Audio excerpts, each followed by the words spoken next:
Did you get to go out on public? No, I thought y'all said y'all were going out like the next day or something. It ain't been good at all.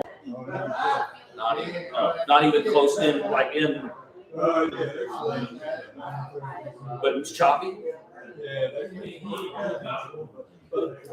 We were driving and I was like, I can't get over how choppy that water is, and it was like in a.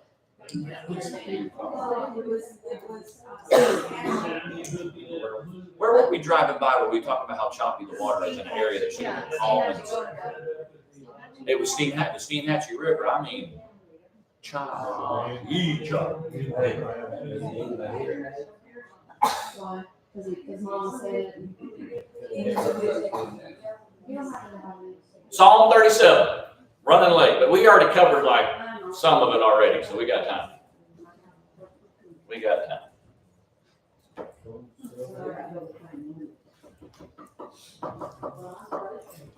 We'll get 37. I don't know if we'll get all the way to 38 tonight, but we'll catch 38 Sunday, and then John Henry's going to teach 39 a week from today.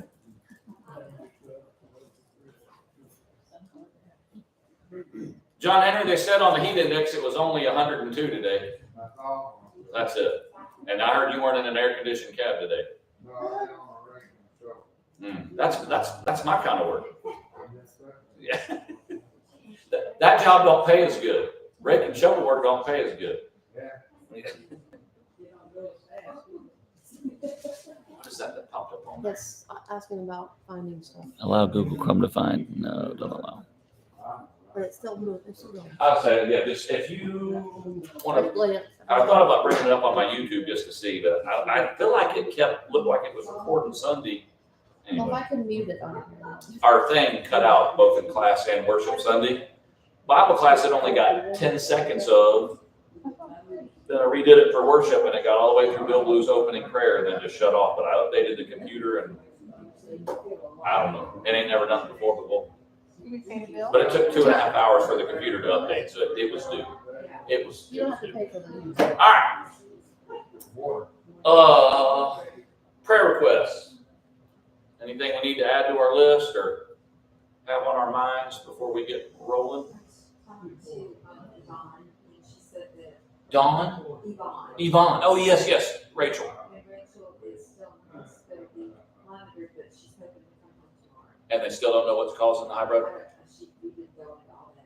I don't know if everybody saw it, but Rachel and the baby got to come home, and then Rachel had to go back to the hospital because of high blood pressure, and the doctors couldn't get it figured out and causing severe headaches, whatever. But possibly tomorrow get to come home. So be mindful of that, new mama.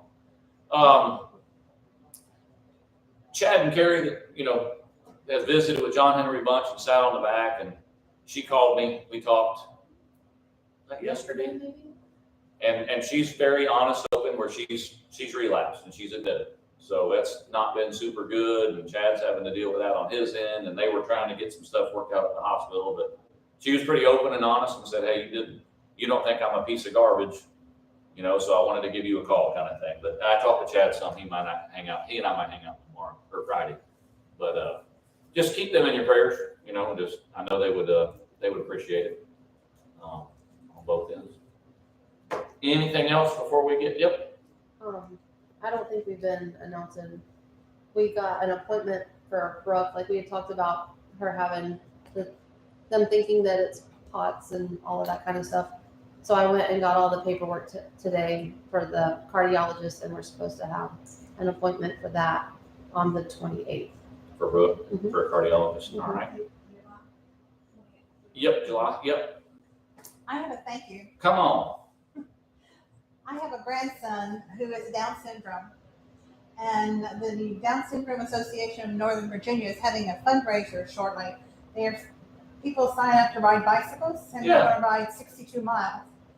Robbie has been going through his subdivision, telling people that this is going to happen, and he's fundraising, and he has raised over $1,200. Good night. Good for him. Good for him. That kind of reminds me, I don't know if some of y'all saw on Facebook as well, but Darren, who would be like Danny Glover's brother, whatever, I guess he passed away. If you've known him at any time, he's probably offered to write you a check. I've got a couple of those my own self. I'll never forget him offering to, I'll write you a check. But I know, just be mindful of that family. How's Amy doing? We haven't talked about her as much, I don't feel like it's publicly. She's doing better, a lot better than she did up there. Okay. But still on limited restriction and just kind of a delicate. They just watch her real close. Okay. But so far, So far, she's I said, I know she was on the prayer list, but we ain't asked specifically. She's been on my mind here lately. Yes, ma'am? My niece Polly, Okay. Friday, she went to the doctor and she is off of the scooter. And her wound is almost closed, and she's in a boot. Okay. Hey, that's progress. Thank you. Thank you, Lord. And speaking of boot, Maddie, supposed to get it off Friday. good deal. And then some light duty rehab-ish, like she ain't just gonna turn her loose, I wouldn't think. Doctor said it didn't know it's on. And then is she going, has she decided, last time I talked to her in person, has she decided where she's going to college at? She didn't want FSU thing. She's still got the option of it. When does that gotta, She finishes no school in December. okay. Oh, not till after, okay. 10-4. Mr. Joe? I talked with Ashley Yeah. Monday, I believe it was, and, he's doing really well. He does not have a femur in his left leg. He's got a composite thing in there. They're supposed to, replace that. Something more permanent. So, in August, they're gonna do some composite cadaver bone and put it all together and put it back in there. He showed me a picture of his knee, and there must be 15 or more spikes in there holding it together. He said they would eventually replace his knee, but they had to get the femur done Fixed first. first. Good. But he's a good spirit. Yeah, that's right. And John Henry, I saw one too. I said the long recovery. I saw the passing of the fellow that worked at that was the gunsmith up there at the pawn shop. I saw that in the paper. It was in the newspaper, the kind of stockier fellow. That was in the newspaper, you know?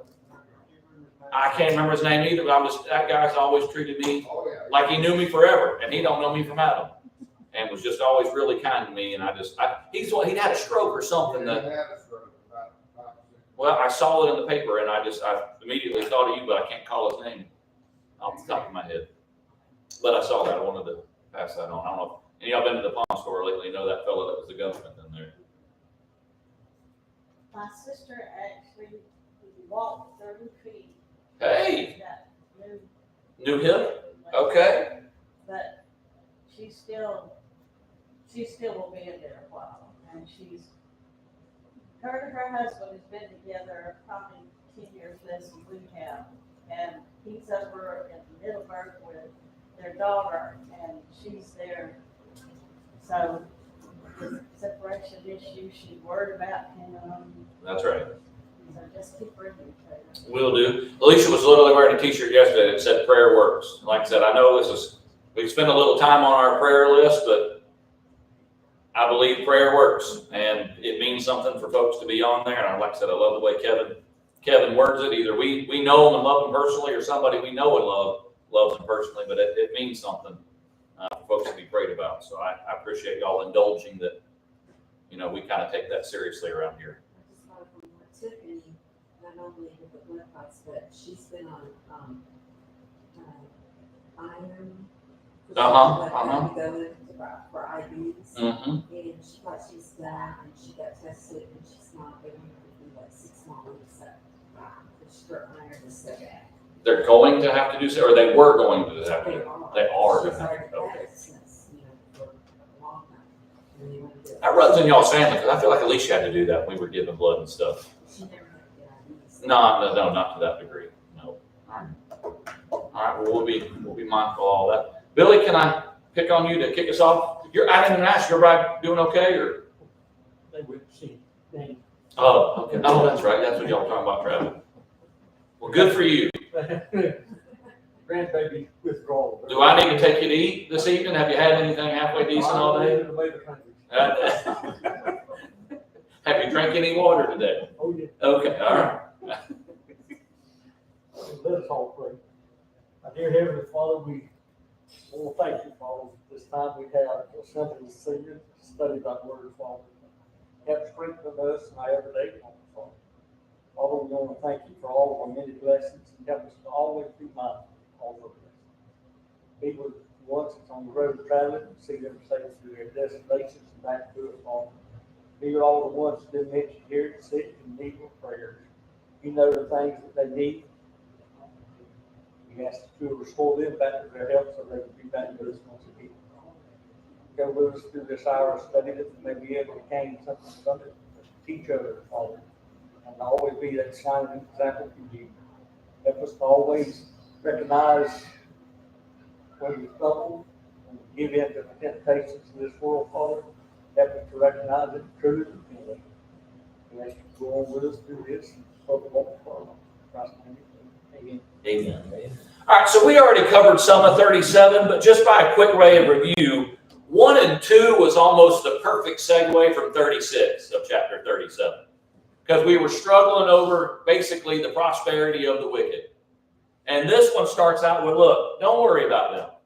And we're going to get into more of that as we get deeper into this psalm this evening.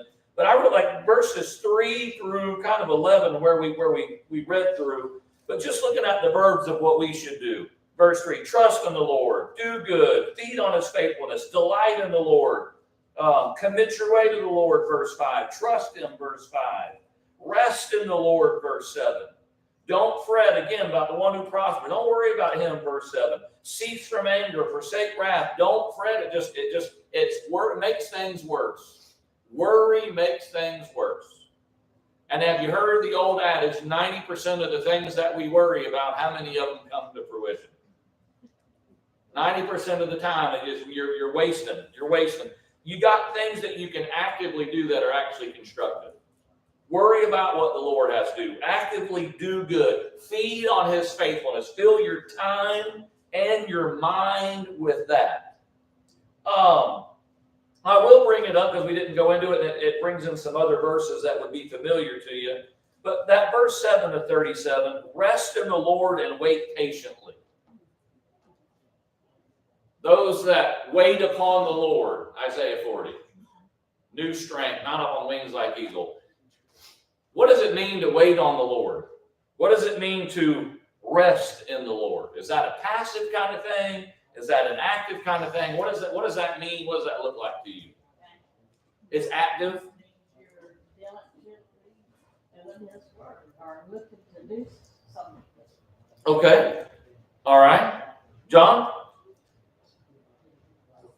I think it's like if you go to him and pray to him about the situation, just be confident, be patient, and rest on the fact that if you're trying to do right and it's a reasonable prayer, That's right. a reasonable request, that's going to have to be taken care of. Maybe not when you want it to. That's right. Well, and we try always. Like, look, we know the slogan and we know the pattern of it. It's got to be God's will or he's not going to do it. But if you feel like it's pretty good thing that it's within his realm of his will and it's not something like actively against it, then I'm going to pray and I'm going to make that petition known. But what is that waiting and resting and, what does that look like? And sometimes it's difficult because sometimes you can run ahead like Abraham and Sarah do, where you get a promise from the Lord and I'm going to help him. And sometimes by helping the Lord or rushing the Lord, anybody ever done that? Abraham and Sarah, the only ones? Lord, let me help you out. Oh, wait. If I'd have just waited or been more. But it's still a difficult. That's deeper than a one verse and one class, one comment kind of thing. But I want to lay that on your brain as you think about what does that mean to rest in the Lord and literally not worry about the one who prospers, not worry about the plans of the wicked, and getting angry about what's going on. What does that do to help a scenario? What does anger contribute to the scenario? I don't even want judgmental eyes looking over my way. We're talking about everybody else here. We ain't talking about me. Y'all don't even look. Stop it, you two. But what does anger contribute to the situation usually? Is there a righteous indignation? Does God ever say that does God ever been angry? So it can be righteous, but here we're more selfish or worry or look, kind of the whole thing. This is God's end of the stick. Let God work. Let God judge. You're not the judge.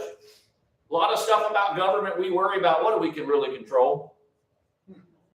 What can we can pray, but what can we control about the government? Your vote. That's it. And really that. So that's where I come back to the first part of these verses. Actively do good in areas that you can. I have to bring up just verse 9 and 11 have that same kind of, they have the inheriting the earth part. Verse 9, those who wait on the Lord will inherit the earth. Now, isn't that interesting? What does it mean to inherit? And verse 11 sounds just like the Beatitudes. The meek shall inherit the earth. What does it mean to inherit the earth, you think? Come on, Joe. You and I can have this conversation out loud. Well,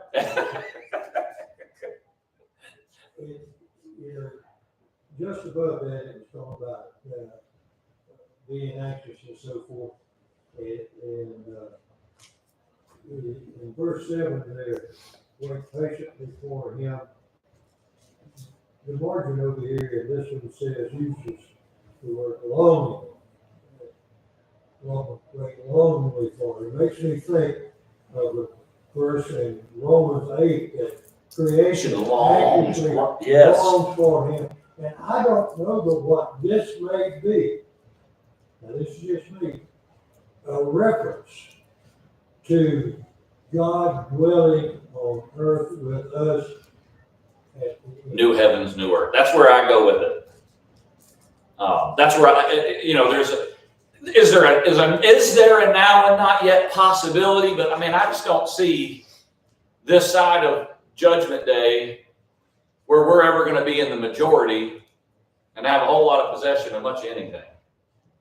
But if we're looking to that future time where Revelation, heaven comes down to us and God is now dwelling upon it. And I love Romans 8, creation is groaning, longing to be set free from the bondage that it was subjected to against its own will. Because what Adam and Eve did, and now creation is longing to be redeemed, basically.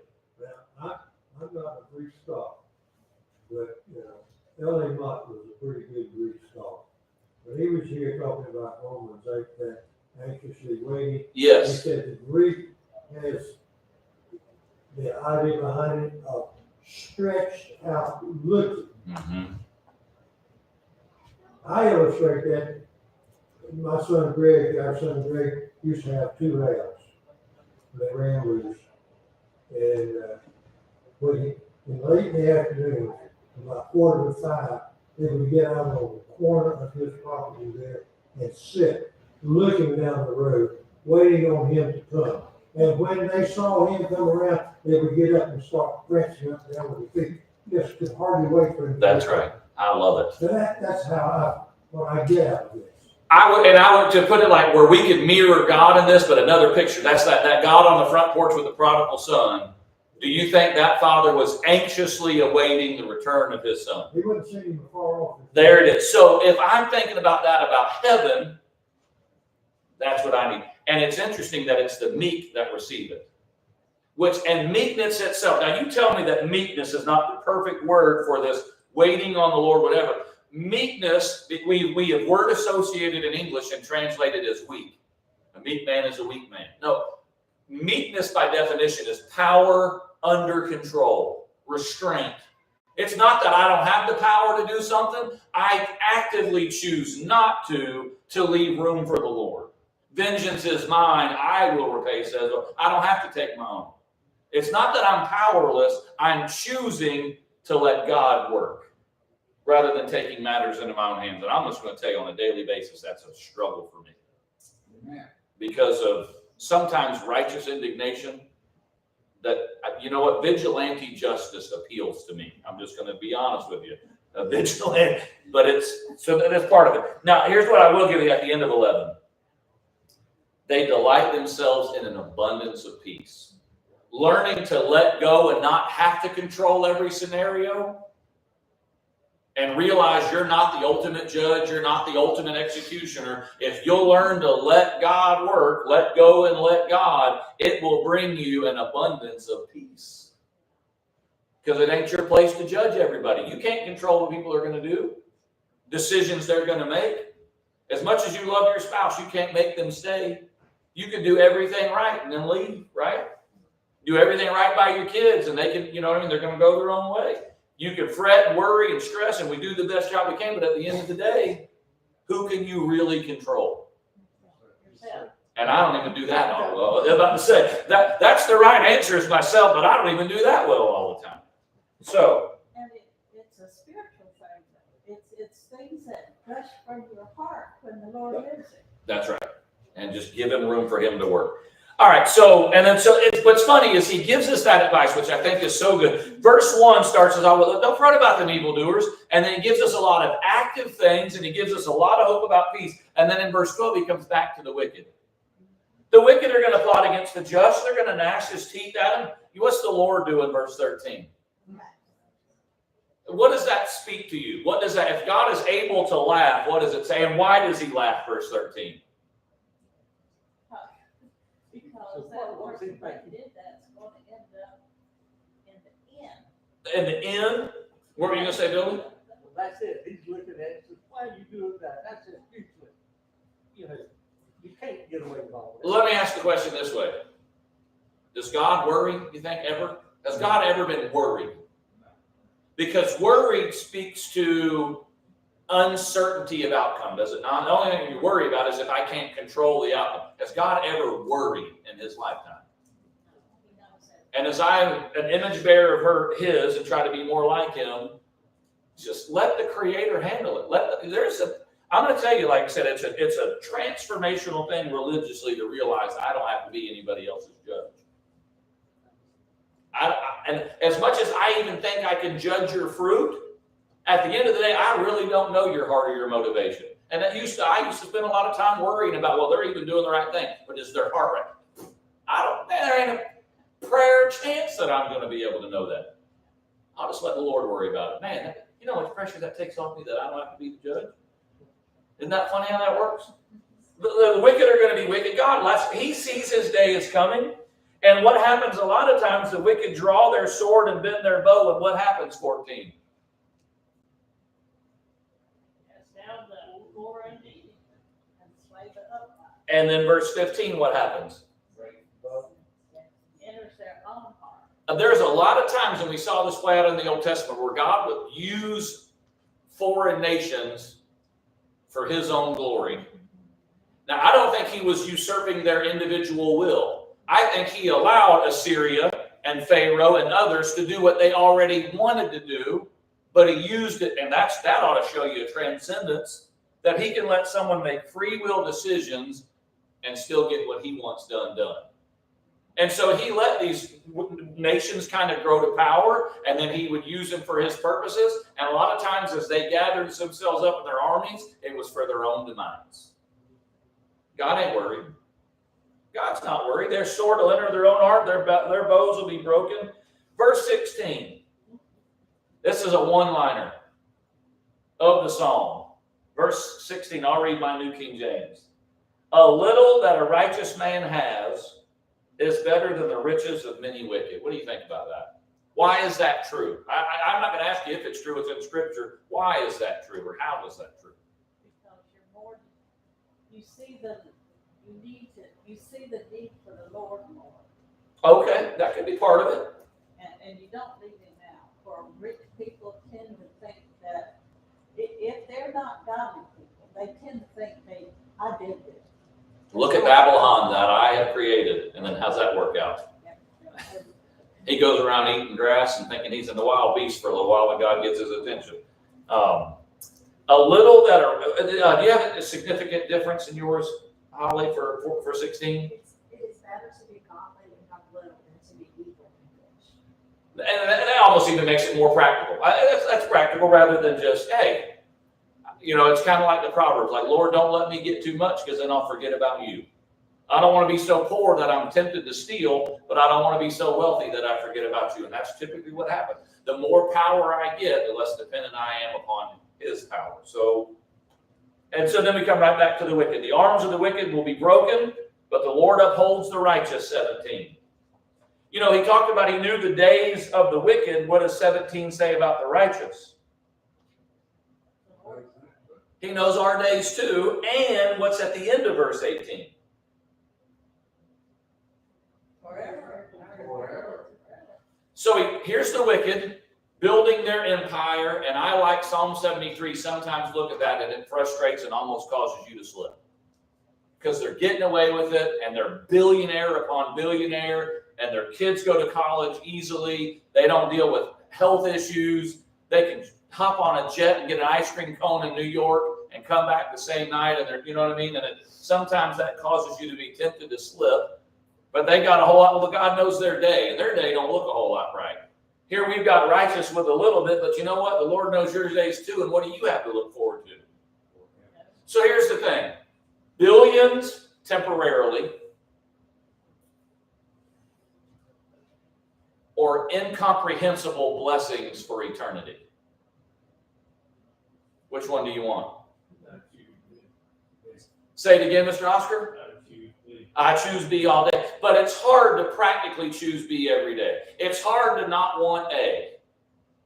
It is hard, especially like I said, because a day feels like forever to us. 10 years feels like a long time. Although it feels like the older you get, time doesn't feel like as long, does it? When you get to 70 years old, does 70 years old sound as long or as old as it did when you were 20? Man, if you're 20, 70 feels like 18 lifetimes away, doesn't it? I'm right on the cusp of figuring that out, just so y'all know. Right on the cusp of it. But you know, I want something and I want it now, and but look, eternal blessings for eternity, you can't put a price tag on that. The wealthy do not have to perish. Just because they have money, they do not have to perish. They could last forever. The trouble is, what I've seen is that as people accumulate, it becomes like a fire that's shut outside. There's never enough to satisfy. But that's a personal thing. You could be very wealthy and walk the streets of gold. Amen. If you chose to. And doesn't it all ultimately come back to the heart and content? God has blessed some righteous people with wealth, and I've been blessed by some of those folks who didn't see those possessions as their own and use those blessings to bless others, in mighty ways, unexpectedly. And I can tell you all kinds of stories for me personally and what I've seen people do for others. It all comes down to, it's not the wealth. Money is not the root of all evil. Money is not the problem. What is it? It's that insatiable desire for it's not enough that leads me to cheat someone else or, become selfish with or whatever. It's not the finances. It's the attitude about how I use them. You're spot on with that. Because it's almost like sometimes we elevate poverty, and that's not, I don't think, what scriptures say. It's just check your heart along the way about what's really priority. David is an example of that as well. That's right. Solomon. So all of that in there. Let's see. They won't be ashamed, verse 19, in the evil time. In the days of famine, they'll be satisfied, but the wicked will perish. The enemies of the Lord, they're like smoke, like a vapor. Think about James. Verse 21 is another one-liner. The wicked borrows and does not repay. The righteous shows mercy and gives. Speak on that one a little bit. I wrote some notes on that one, but what does that one say to you? The wicked borrows and does not repay. I'm trying to think right now if I got a set of like post-hole diggers that I borrowed from John Henry or Billy, because that would be, I'm making sure I ain't got something in my house before we talk about this too long. What do you think about that verse? It kind of speaks to Joe about, it's not even the amount or what, it's the mentality. Ebenezer Scrooge. George Jones sung a song, living and dying by the choices we make. And that's what this is all about. All right. The good Lord has said it is more blessed to give than to receive. Is that mercy and generosity a blessing in and of? Is it? It's almost its own reward. The wicked borrows and won't give it back. That's kind of another word of saying steal it, is it not? hey, let me borrow your posthole diggers. And then I'm going to engrave my own name on it. There's the reason why Billy Wild's got his initials engraved on every piece of equipment he's got. I just want to know who I stole from. I just want to think of you fondly when I'm using my stolen property. That's- Come and work for me, but I'm not gonna pay you. And, you know, my boss was talking about this the other day. It's fascinating with people. The middle class or the guy that has less, when you do a service job for that guy, he can't wait to pay you. He's proud to pay you. It's honorable to pay you. And it's almost like the wealthier they are, the more you gotta drag it out of them, and they'll try to get you down on the price and cut your throat, and it's just fascinating about that mentality. If you got kids, boys, if you got 2 boys, buy 3 of everything. That way everybody has it. Now, you won't go looking for it. I think from experience, you know. I don't even know if that's enough, because when they break theirs, they're going to come get yours anyway. Sometimes that don't work. When you break arms off the shop. That's one of my favorite stories about the Bethany boys, is like them burying axe handles out by the barn because they broke them and didn't want Buddy to find them. Even sometimes that doesn't work. Sometimes the selfish will never experience doing good for someone and with zero expectation of return. And those who have done those kind of things, and service comes in all forms and fashions, from food to industrial strength equipment. But doing good for people with zero expectation that they do anything in return is its own blessing and reward. What's the next verse? The steps of a good man are ordered by the Lord. So I've got a lot on this one. Where are you going to go with it first before I go there? No, I'm talking about 22. Oh, 22. Okay, go ahead. Those blessed by him will inherit the land. That's There it. that is again. That's it. There that is again, that promise. And those cursed man will be cut off. I'm leading to, and not that I want to speak of it. If anybody wants to say on that, I don't want to rush past it, because that 21 and 22 is worth their own time. Keep on. I've seen a lot of very rich people take advantage of everybody else just because they're rich. Mm-hmm. They'll go in and have them do a service for them. They won't pay them a dime. They just figure they want their good blessing, so they don't have to pay them for what they're doing. That's right. And Joe told me a story one time about a fellow that didn't pay him for him doing his taxes one year. And then the next year it came over to him, and Joe told him how much it was. He said, "You didn't charge me nothing last year." You ever wrung somebody's neck in your office, Joe? Yeah. That is a true story. Good gravy. And just the expectation of we pre. They know better than that. They know better. They know better. Ugh. You're a better man than I am. So 23, and I posted something about this on Facebook, those of you that are on it.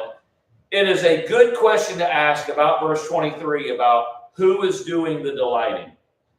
New King James, New American Standard, and English Standard all make it more like God is doing the delighting.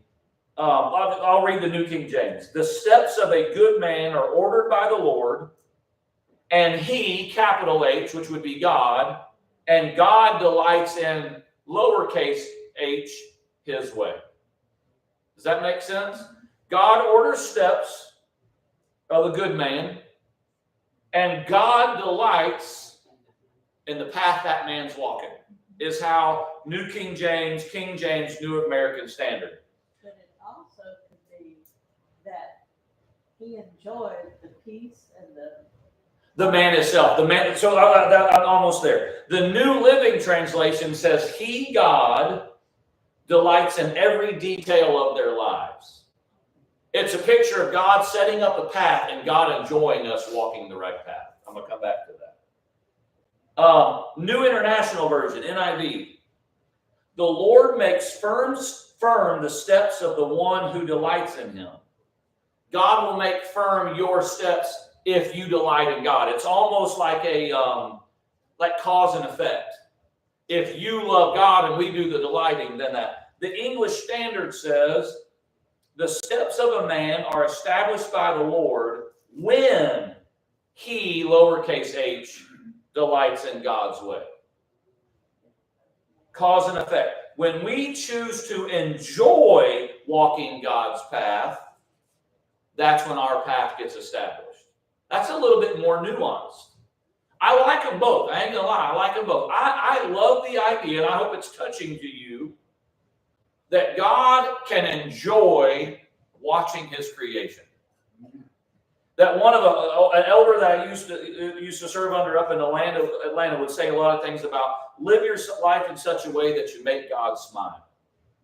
And I think this verse speaks to that God's got a way and a path that he wants us to walk. And when we choose to walk that, God enjoys. It brings God joy to see us doing right. Is that what we do when we see our children perfect? doing good, and Yes. doing what you have taught them to do. It brings a smile to you. There is an untold satisfaction of watching them do right. And usually it's funny, like we get proud on the ball field, and we get proud of their accomplishments and their academics and various things like that. And there's value to that. I'm not saying, trying to belittle that at all. And talent in various ways. But when you watch your kids be selfless and do right, man, that's as good as it gets. And I want you to think about that. That motivates me, that sometimes it's difficult to do good. Sometimes it's difficult to turn the other cheek. Sometimes it's difficult to be the bigger person. Sometimes it's difficult, and it doesn't have to be evil. Sometimes it's just, finding the motivation and the time and the effort to do good is difficult. But it motivates me to know that my Heavenly Father looks down and I'm bringing him joy when we choose to do right. Does that motivate you at all? Now, I like the other one too, and it's got its own motivation. That it's almost like a cause and effect, like a reward, that look, if I will choose to, and it's not just walking it and then God, if I enjoy doing right, then God will open a door and set a path for me. That's more the way the English Standard Version reads. That the steps of a man are established by the Lord when he delights in his way. When I hunger and thirst for righteousness and I enjoy it, God will open doors and establish my path, right? That's where God can take a rich man that doesn't see the blessings as rich, and God will work through that man as a vessel to bless all kinds of people. And I've witnessed that firsthand, where God has opened doors for men in business and accomplishments where they are very wealthy and they don't see the wealth as theirs, and they're just distributed all over the place. And God says, you know what? That's someone I can pour into because they enjoy doing right. Well, why would I not continue to bless somebody like that who's just going to? So I like I said, there's English, ESV reads one way, the other ones read it that way, but either way, I kind of like it. And I think there's probably truth to both of those pictures. Run over your cup. He will, that's it. Because he knows you're going to keep pouring into somebody else's. And it's funny that I can pour and don't have to worry about mine going dry. Oh, man, we didn't get far at all.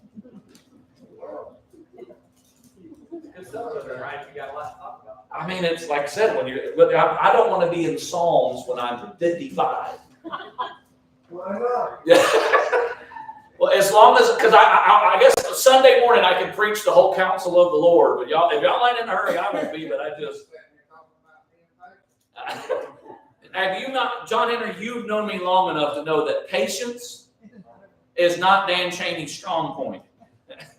and rushing and being in a hurry. That's why, Billy, you and I are a lot alike. You're just more talented than I am. Billy Weil runs a tractor like I run life. Like it's just wide open, and sometimes you run stuff over and tear stuff up and you just try to fix it after you get done. It just do. All right, well, I just don't want to disappoint y'all. So there's a lot of good meat here. There's a lot of good practical wisdom that we're touching on that, like I said, it's good for me. All right, so we'll try to finish 37 on Sunday. That's my goal. We had already covered 1 through 11. I made it through about 10 verses, Brando.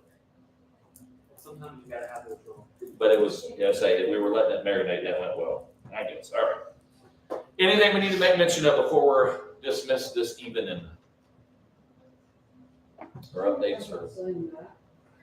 All right, so I brought up about sing night, and I'll just throw this out there.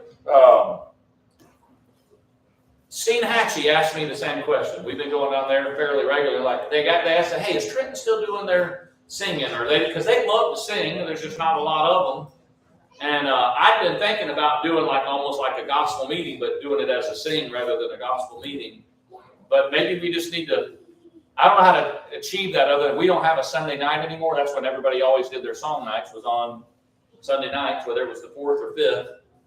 Either we're going to have to come back on a Sunday night, and I don't know that the numbers will be as good, or we're just going to take a Sunday morning and do it on a Sunday morning. Other people can't come to that, but at least we could have a sing night. That's my 2 cents of I don't know how else to get it done other than because Wednesday nights we're usually not as big of a crowd to do a quote unquote. Well, I mean, I'm game.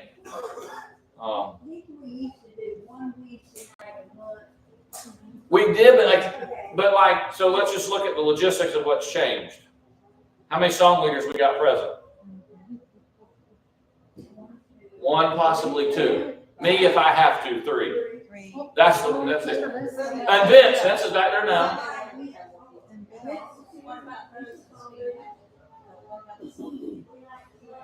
So don't they do? I don't know if they do Wednesday nights or not down there. I feel like they do their own Bible classes on Wednesdays. One. But I don't know. Like I said, so that's Wednesdays sometimes tough because it's hit and miss on how many people are here. And like if you're wanting to learn new songs, which it doesn't have to all be about that, but even singing songs that have parts, we're kind of hit and miss. It's hard to me to do a song night on a Wednesday with the numbers. That's just my own personal. Sunday night. So everybody did it at night. Or you did it on the morning on the 5th Sunday? We've done, like I said, we did it, but that's kind of the reason we stopped is the numbers were not there. And then we didn't have enough song leaders and that, hey, let's do a song night. We're already doing 90% of the Sunday morning, so let's throw, I'm just trying to be practical. To me, because I think it's worship, is to do it on a Sunday morning, whether we do a designated one or not, and do a singing. And we're still going to take the Lord's Supper. I can do a short message, but the 5th Sunday morning, right. Not in the morning time, so it's not going to take care of their problem. I was going to kind of say I'll probably worry about us first, and then we'll worry about them. We'll take care of ours on a Sunday morning. But it would be a huge blessing. I'm just going to tell you, we all used to go to church twice on Sunday. That's not like that's alien.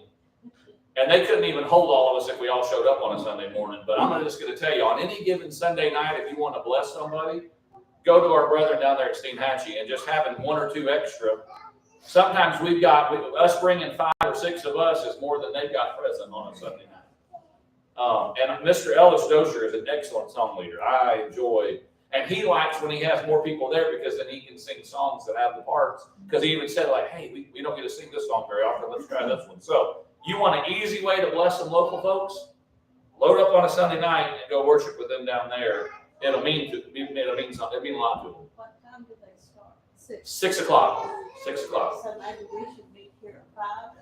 And load up and go. I mean, we could take care of a singing night that way. Hey, those that want to enjoy song night, every 5th Sunday against their will, we're just going to tell them we're going to invade them.